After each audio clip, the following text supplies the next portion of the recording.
him to get kind of in generic situations. And anytime he's going for one of his one-ups, it's because it's just beating his opponent outright. He's getting Elesh Norn against Elves or certain Delver strategies, or he's getting Iona against Burn, or Sire of Insanity against Storm. They're all game wins. He's not messing around with one-ofs that may or may not win the game in the appropriate matchup. Now, post-board, he has a Grave Titan and an Inkwell Leviathan, which aren't necessarily game over when you go get them, but they're a concession to some of the reactive cards their opponent might have.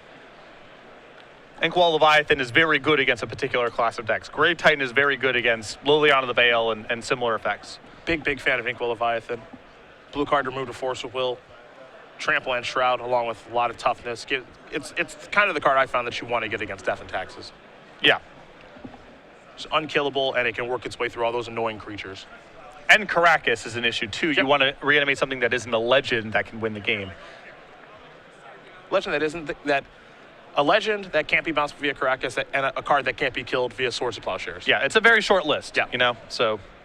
And has to be just powerful enough to win the game by itself. Because there have been times where players might reanimate a card like Imperial Archangel, and that's just not good enough. Correct. Yeah, it's just too slow. So JD is going to take a look at 4 cards. And he will keep it. A land to begin things. Looks like a taxing probe, excuse me. So it'll be a Force of Will, a Daze, a Ponder, a Brainstorm, an Exhume, a Flooded Strand, and a copy of Underground Sea. This kind of looks like one of those sneak and show hands where there's some disruption and there's one of the pieces of the puzzle and then a cantrip to hopefully find the other piece. Yeah.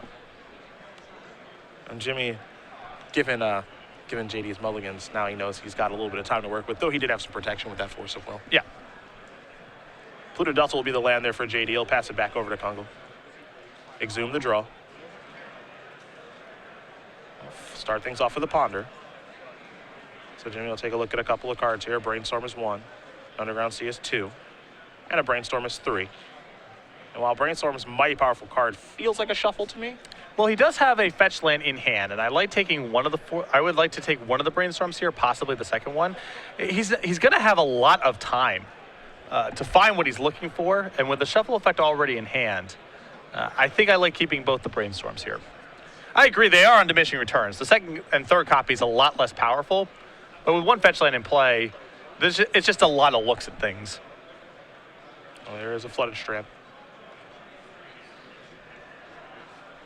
Also, keep in mind, Jimmy can probably anticipate he's going to be playing against a lot of discard games 2 and 3, and Brainstorm's just nice protection against duresses and Cabal therapies and so forth.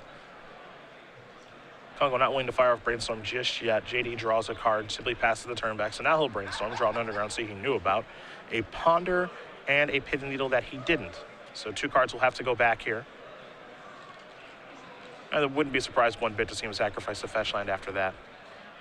Yeah, I think, you know, you can get rid of one of the reanimation effects here. I think the Needle is also something you could afford to get rid of. I could see maybe not necessarily want land number 3, but I think that I would get rid of the Needle. Looks like he's going to go with one of the Brainstorms and an Exhume here. Clearly he's got something he wants to do with the Needle. Now he's going to draw a card, so he'll take the other Brainstorm. Play a land. And now he'll cast a Ponder. So this allows him to get his extra shuffle here without having to break his fetch land. And he will shuffle away. So Jimmy just trying to preserve as many looks as possible at the reanimation spell he needs, or excuse me, the entomb effect that he needs rather to assemble a kill. Emmanuel Perez, your draft is waiting for you. Please report to the main event stage. So mystery card coming here for Kungle. And then we'll see how he wants to move forward after that. Emmanuel Perez, please report. Do your thing, man. Have fun. Mystery card is Reanimate. Doesn't need that.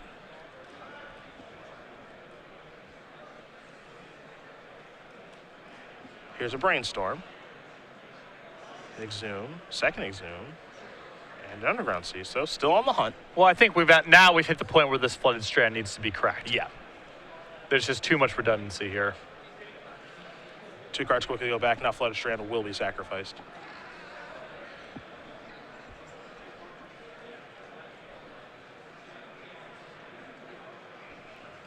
Now, it's not solely a search here for Entomb.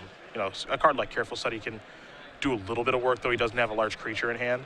But it does seem like he's on the hunt mostly for Exhume at this point. Yeah.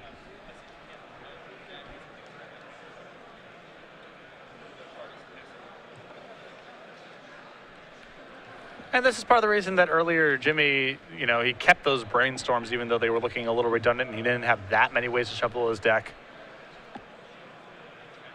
Just really important for him to give himself as many looks as possible at the Entomb he needs or whatever backdoor way he has of getting something in the graveyard because his hand really doesn't do anything otherwise. It doesn't look like he's willing just yet. Not in that much of a rush. Yeah, it's so unlikely he finds a sequence of cards that allows him to go off that turn. I guess if he brainstorms into exactly pedal, Entomb, yeah, he can do it. But the brainstorm in his hand is such good insurance against a discard spell if JD happens to draw one that I would rather, you know, even though there's a fractional chance he could win the game that turn, I think he's better served sitting on the brainstorm, using it as insurance in case JD casts a discard spell. Yeah, because he's not underneath any pressure at this point. You know, JD has a land. Now he's casting a brainstorm. So this is really his first action of the game. Days will take care of that brainstorm. So not too much of a rush here for Kungle. And I don't mind that Daze there from Jimmy, even though JD's stuck on one land against Storm.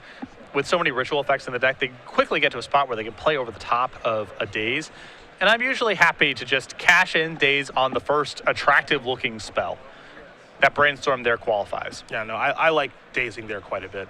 Opponent on Mulligan to forward. Brainstorm is the kind of card that can presumably get him back into the game.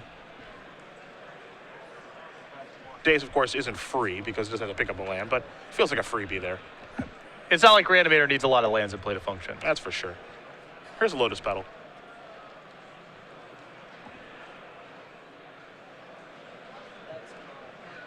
There's a Dark Ritual. So perhaps JD's got a little something going here. So he's got a small little counter there for mana, make things easier for both the opponent and everyone at home. Cabal Ritual will bring up to 4 mana. Lion's Eye Diamond, and now this is an Infernal Tutor. On the stack, he'll break the Lion's Eye Diamond. Kungle's been sitting here with the Force of Will for some time. JD was hoping maybe he shuffled it away, but that's not the case. Now JD is cardless, and all he has is a Lotus Petal and Underground Sea. And I think that JD may have been able to afford to just sit for a little bit longer. He does have discard spells in his deck. He wasn't really under that much pressure. Jimmy clearly has not shown the ability to get anything going thus far. And now JD's got to try to reassemble from basically nothing. Yeah, and as you see Jimmy casting Careful Study and discarding a Pithing Needle and an Exhume, you can see his hand, he has nothing at this point. He's hoping to draw an Entomb. JD's just going to draw and just play a land. Now, if he draws an Entomb, he's going to win the game because he has a Reanimation spell in his hand, but he hasn't found one yet. So now these players are just going to play Draw Go for a little bit, because there's an Underground Sea. He will play that, and it gives him 5 mana to hard cast Force of Will. But I agree with you. If JD had maybe waited a little bit of patience there, maybe he draws a discard spell, maybe he's actually able to win the game. Sure. Yeah, I don't believe there's a huge incentive for JD to go for it there. There's no way that Jimmy's shuffling away all of his blue cards. Yeah. Or the Force of Will here. So you can Taxing Probe, show some cards there. Or, excuse me, it's Cabal Therapy.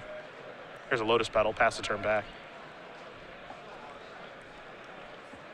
Although I guess Jimmy is getting close to the stage where he can start casting some There things. you go. Now that's the attitude you got to have early this morning. There's Taxing Probe. Exhume, Pithing Needle, and Force of Will. I mean, you laugh, but... Oh, stranger things have happened. Thought sees the draw. And see, in this situation, you know, Jimmy's going to cast the Thoughtseize and go after JD's hand. You're going to see Flusher Storm and Lotus Petal. I actually prefer holding the Thoughtseize in that instance because you can target yourself if you draw a big threat and then reanimate it.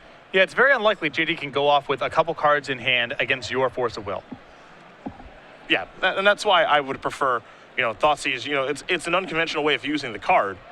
But when you have a Force Will in your hand and you know that Storm takes a critical mass to go off, you know, the thought process I think there needs to be, well, what could he be holding that I'm even scared of? Well, it could be mana. I mean, you're going to get something. There's no way he's just sitting on a bunch of lands. So the Thoughtseize targeting JD is not the end of the world in any circumstance. It's not like you're going to miss, Of course. but I agree. You can probably wait another turn or two. You know, if you don't draw something to do for a while there, then that's different. There's Cabal Ritual.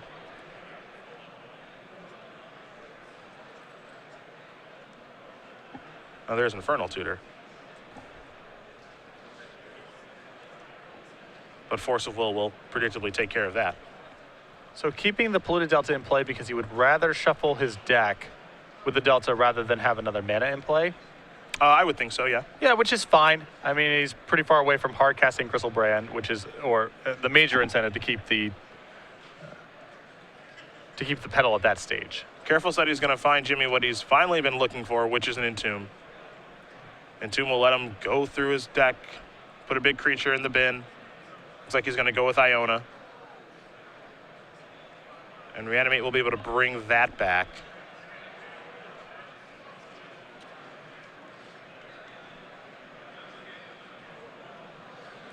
Or the Exhume that he has in his hand. Either way, that big thing's going to come back into play. Suppose the Thoughtseize will make sure the coast is clear. There goes Lion's Eye Diamond.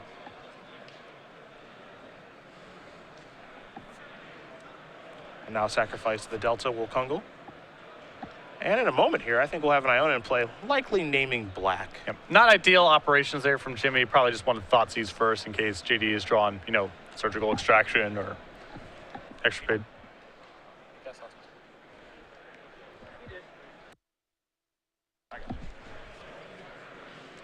But this should be good enough in any case. If he leads out with the Thoughtseize, then cast the Entomb. Right. Everything is safe, yeah. By the way, Iona choosing black is going to come into the red zone. An attack there for 7 is going to put Nier down to 8. JD will draw and simply pass. Kungle will untap. Take a draw step. It's a copy of Gristlebrand. In for 7 more. JD's down to 1. And Nier, I imagine, has 1 more draw step. It's a duress that he can't cast, and that is going to do it. Jimmy Kungle's going to win this game and match over JD Nier. 2 games to 0. Reanimator will take down Storm in what is oftentimes the result in this matchup is Reanimator is just about a turn faster than Storm. Yeah, it's faster, less moving parts, not as susceptible to the sideboard cards that Storm brings to the table. You know, when Reanimator's bringing in more discard, more counter spells, it's really bad for Storm. When Storm is doing the same thing, it isn't nearly as bad for Reanimator because it's a lot more robust against those kind of one-for-one trades. So not a surprising outcome in this matchup. I mean, JD's mulligans certainly did not help matters. I think went to 4 there in game number 2, but 4 makes it kind of tough.